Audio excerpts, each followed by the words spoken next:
Joe, you know I'm giving a presentation in our film studies class next week. Yes? Well, could we discuss it?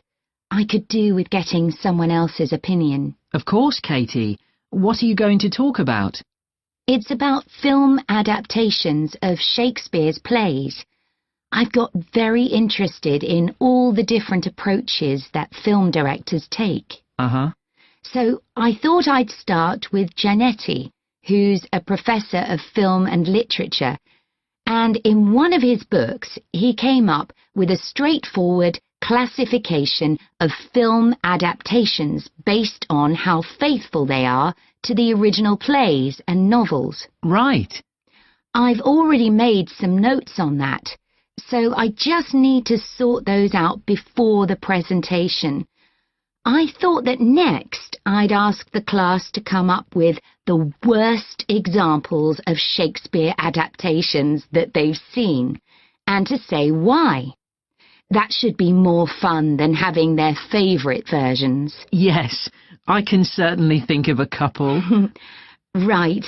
Next, I want to talk about Rachel Malco. I came across something on the internet about her work on film adaptations, and I was thinking of showing some film clips to illustrate her ideas. Will you have enough time, though, both to prepare and during the presentation? After all, I doubt if you'll be able to find all the clips you want. Perhaps you're right. OK, well, I'd better do some slides instead, saying how various films relate to what she says. That should encourage discussion. Next, I want to say something about how plays may be chosen for adaptation, because they're concerned with issues of the time when the film is made. You mean things like patriotism or the role of government? Exactly.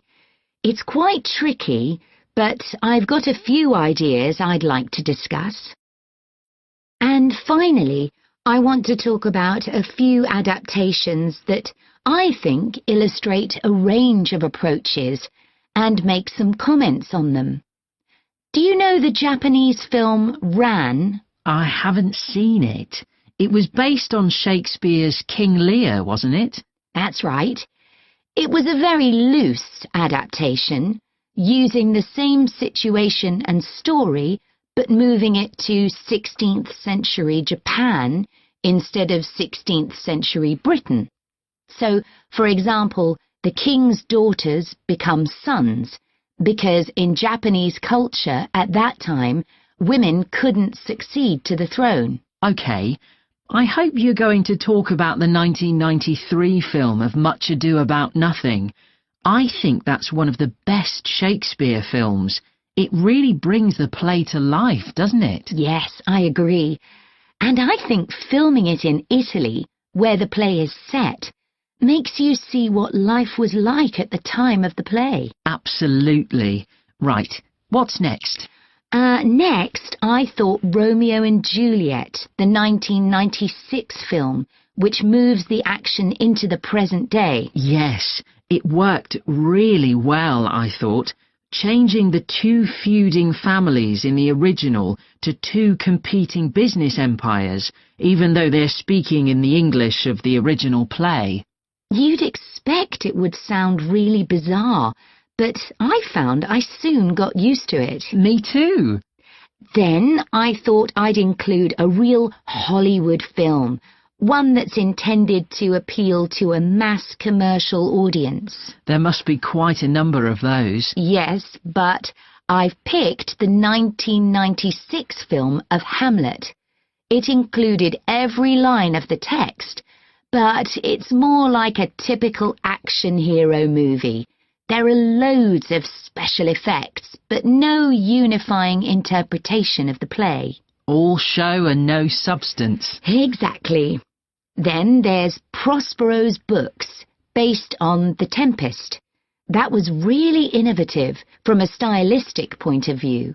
Didn't it include dance and singing and animation as well as live actors? Yes, it did. I also want to mention Looking for Richard. Did you ever see it? No, but I've read about it. It was a blend of a documentary with a few scenes from Richard III, wasn't it? That's right.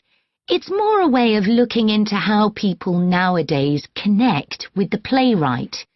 The play is really just the starting point.